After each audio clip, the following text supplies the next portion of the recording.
All right, guys, it's gut check time in fantasy baseball. It's time to go out there and win that championship. But sometimes to get yourself over the hump, you need to catch lightning in a bottle. You need to get a lot of production in a very short period of time from a player who maybe hasn't had the best season so far, but just got a new opportunity, has really good underlying stats, just something that player can do to get hot right now and win you your fantasy league. Like I'm thinking about 2023 Nolan Jones for all my sickos out there. A hyped up prospect who never played well before August 2023 and hasn't played well since, but over 6 weeks to close that season, had 9 home runs, 13 stolen bases, and a 340 batting average. That's what we're looking for right now. Again, catch lightning in a bottle. But quickly, before we get into who those players might be, make sure you guys are subscribed to the channel if you're not already. Drop the video a like, sound off in the comments, and channel memberships are open for you guys to get personalized advice about your fantasy teams. Also, a special shout out to Prize Picks for sponsoring today's video. As I was looking for players to add to this list, a few big check marks I was looking for was every single day playing time. I don't really want to get platoons right now. Again, there's going to be some platoon guys on this list because they're valuable in deeper leagues, but I want you to be playing every day. I want you to have at least one big standout tool or a lot of loud tools or good underlying stats that haven't turned into great production yet, or even someone that's had red hot periods at other times in their career but hasn't been able to sustain it lately. And the first player that jumped out to me that checked a bunch of those boxes is Lawrence Butler, outfielder on the Athletics. Again, one thing I'm looking for is everyday playing time. While Butler lost his starting job earlier in the season, he's now played about 20 consecutive games for the Athletics and basically against all left-handed pitchers since, where even in the beginning of the year when he was playing most days, he was sitting against lefties. So that's a big check mark right there. Also, he is scalding hot right now. He had a 5-game period last week where he smacked 4 home runs, and since his regular playing time started again, since about mid-June, he has about a 780 OPS, and that's come at the same time where he's barreled up the ball more often and is lifting the ball more. It does not hurt that he plays in Sacramento, which is one of the friendliest home parks in all of baseball, and the Athletics have had a weird scheduling quirk lately that's even dampened Butler's production. Basically, since June 20th, the Athletics have faced the same number of left-handed pitchers as right-handed pitchers.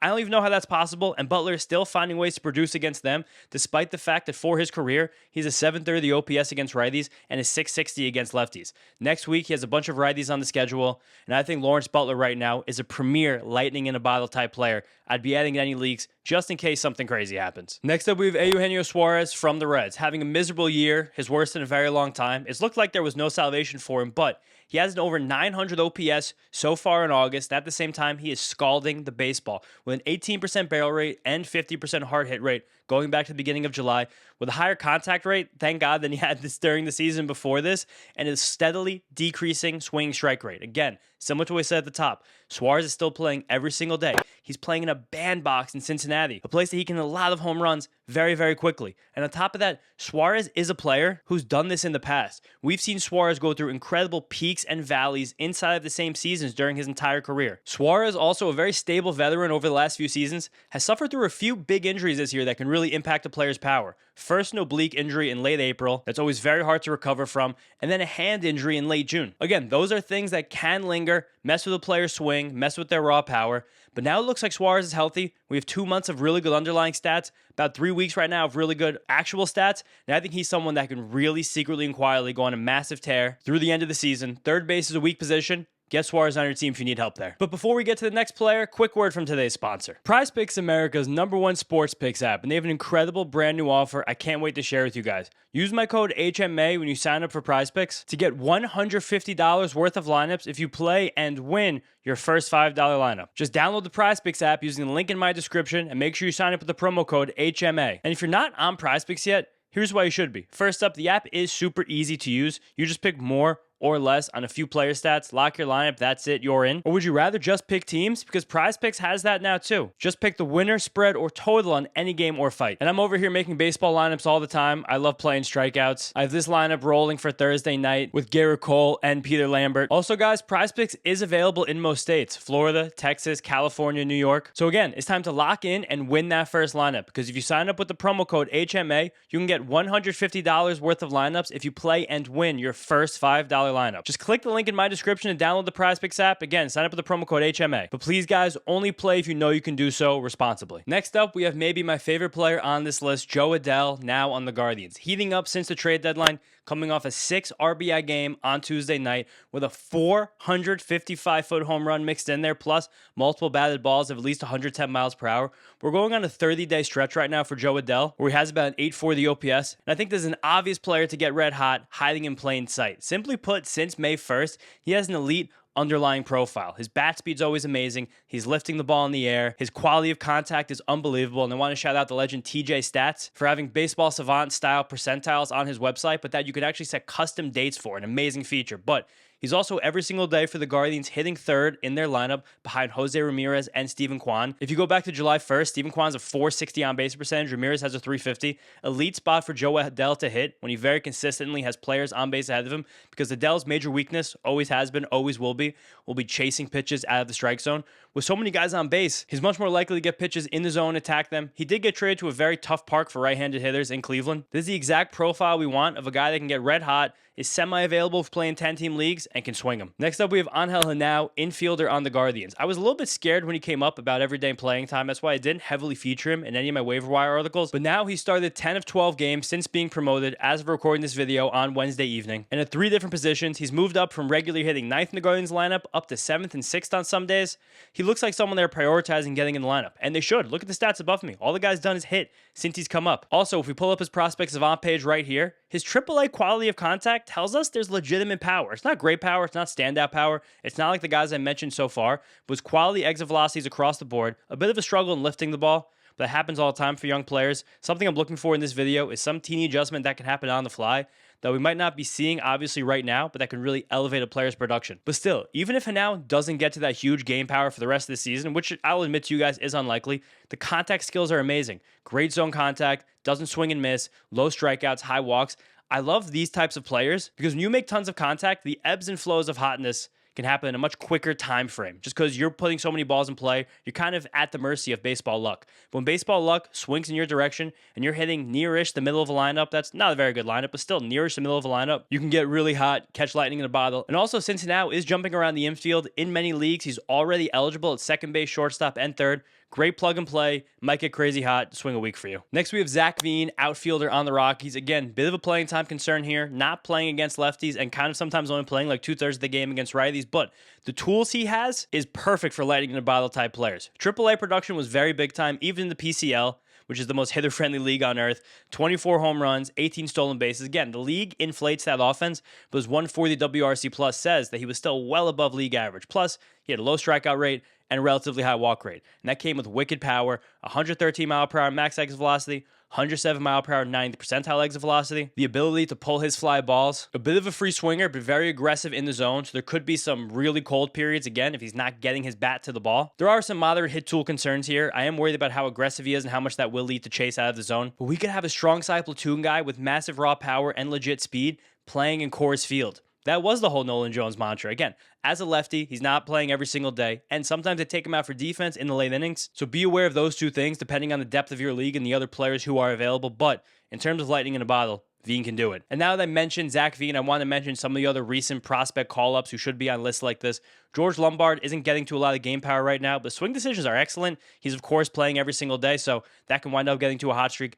Kalen Culpepper has gotten a little bit cold. He's playing like 4 out of the 5 games as well, but again, there's legit power and speed that I like a lot for lightning in a bottle. Charlie Condon is raking right now for the Rockies in AAA with massive power. If he gets called up again, very belonging on this list. And of course, Joshua Baez, the definition of lightning in a bottle. Still don't think he has a hit since the heroic 3-home run debut, but still ripping the ball. Has batted balls of 106 mile an hour, 107 miles an hour, 112 mile per hour that haven't turned into hits. Again, he's a guy that it's going to be kind of wonky along the way, but he could still go crazy at a moment's notice. Next player here, we're breaking the first rule of every single day playing time, but I want to help you guys out in deeper leagues too. Christian Encarnacion Strand. He's getting close to the everyday playing time, but something possibly special is going on here. Encarnacion Strand, once upon a time, was a very hipstery top 100 pick, especially because of his production in the upper minors. He never cracked a formal top 100, but he had a huge year, age 22 season between high A and double A, way back when, where he had 30 home runs and a 150 WRC+. Then right after that, he got traded along with Spencer Steer from the Twins to the Reds for Tyler Mahle. Very secret heist for the Reds right there. And then after that, in AAA, his age 23 season,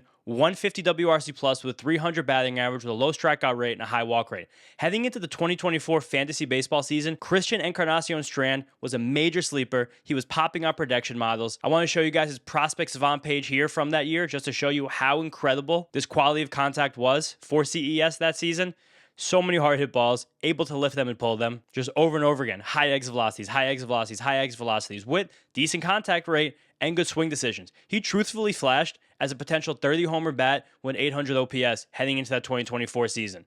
Then he fell flat in his face, lost his job, got injured. Eventually, he's kind of bounced around the league now, finding a role with the Orioles, and he's crushing so far this season. You guys can see the stats above my head. He's playing really well. He's not striking out very much. Again, he's not taking his walks, but when you're striking the ball the way Christian Encarnacion Strand does, that's really okay. All that raw power is still there, and every single day he's sneaking into more and more playing time. I am worried about Samuel Basayo and Blaze Alexander, both on rehab assignments, but between Kobe Mayo and Christian Encarnacion Strand, one guy's going to win out, and it feels like it's going to be CES. He's someone, if I play in really deep 12-team leagues or 14-team leagues, I don't want to leave him on my waiver wire, just in case he gets a bit more playing time and these stats can keep going bonkers. Now, you guys know I wasn't going to finish a video like this without talking about Cam Smith. He's probably the #1 player in the word cloud for this channel this entire year, and I will not quit now. We're even starting to see the signs over the last few weeks that Cam Smith could be turning the corner. His last 15 games entering play on Wednesday, 18 for 52, 3 home runs, 2 doubles, 2 triples. That's the production we want to see from this guy. And his hot play could almost totally be attributed to the fact that he's finally lifting the ball more consistently. As you guys can see right here on his rolling launch angle graph, he has like 6 solid weeks right now of consistently hitting that ball in the air. He's already able to pull it. The Crawford box at Daikin Park in Houston are so kind to right-handed power hitters.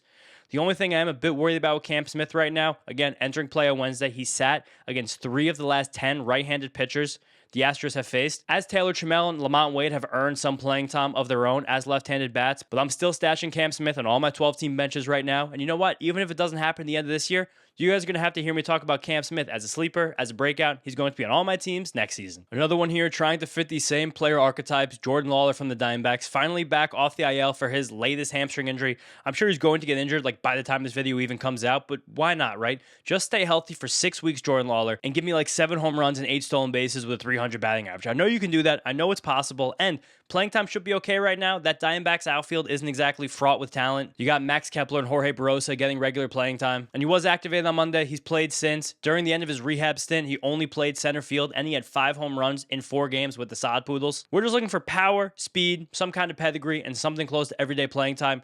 Jordan Lawler checks those boxes, and again, if I'm trying to catch lightning in a bottle, that's the right guy to do it with. And the last guy in the big list for this video, Esteury Ruiz.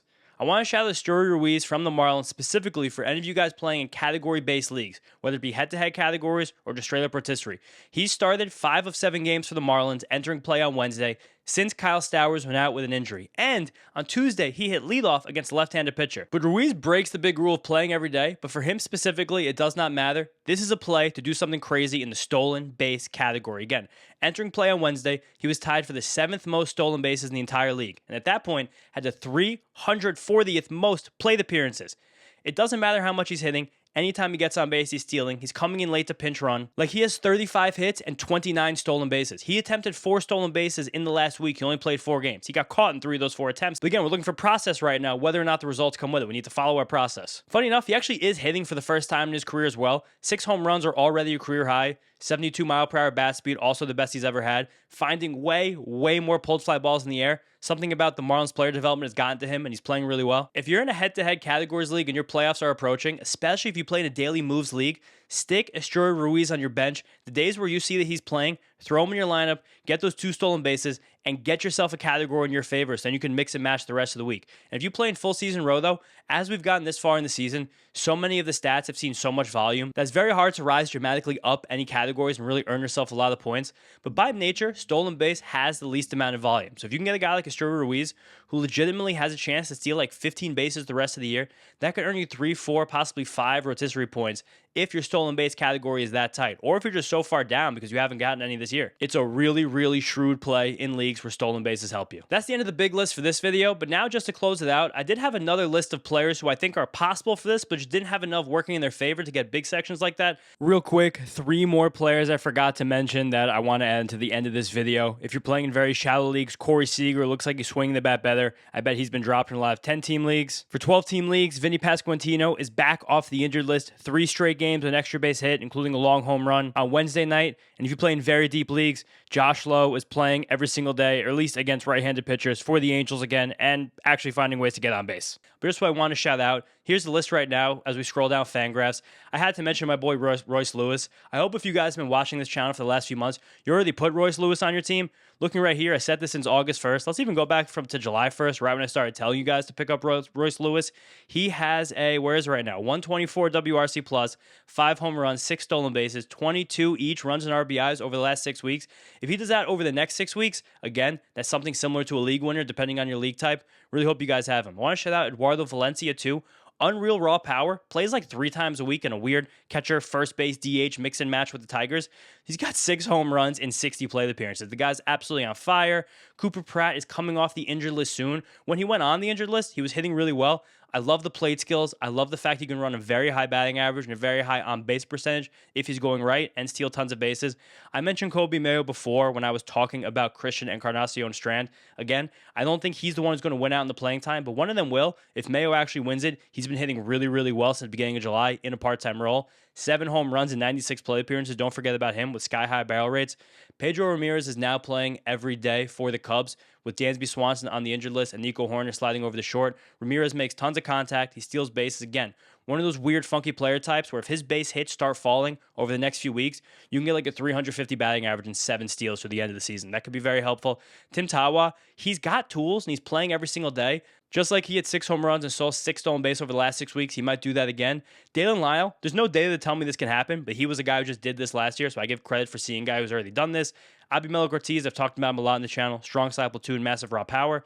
Zach Geloff feels like an obvious one, but I still see him on lots of waiver wires in 10-team leagues. Playing every day, eligible at tons of positions like second, third, and outfield in that Sacramento park with legit tools, hitting well all year. Great option here. Henry Balte, great tools, playing every day, pushing back up to the top of the lineup. So again, something that could happen in that ballpark. Andrew Vaughn's moved over to third base without Cooper Pratt, so that might change, but he might be hitting too well right now to take out of the lineup. If they trust his defense enough, good chance he can stay in the lineup over Joey Ortiz or David Hamilton because those guys don't really hit. Brady House is showing signs of breaking out. I feel like they're doing the Curtis Meade treatment with him, where he's getting more and more plate appearances slowly against righties. If he keeps hitting, he'll stay in there. And just want to shout Connor Norby. He's had intrigue at other points in his career. And now, since being traded to the Rockies at the deadline, he's playing second base for them every single day. So again, just running with the Nolan Jones theory, Connor Norby can just get crazy hot with power and speed. And the moment's notice, and I wouldn't be surprised. But all right, guys, that's the end of the video. Lightning in a bottle players. I didn't do pitchers in this video. I wanted to focus a lot on bats. I'm going to have a similar pitcher video coming out over the next few days. Another nice screen share, Fangraphs session, like I did with you guys a few months ago. But thank you so much. Remember, subscribe to the channel, drop a like, memberships if you want personalized fantasy advice. See you guys next time.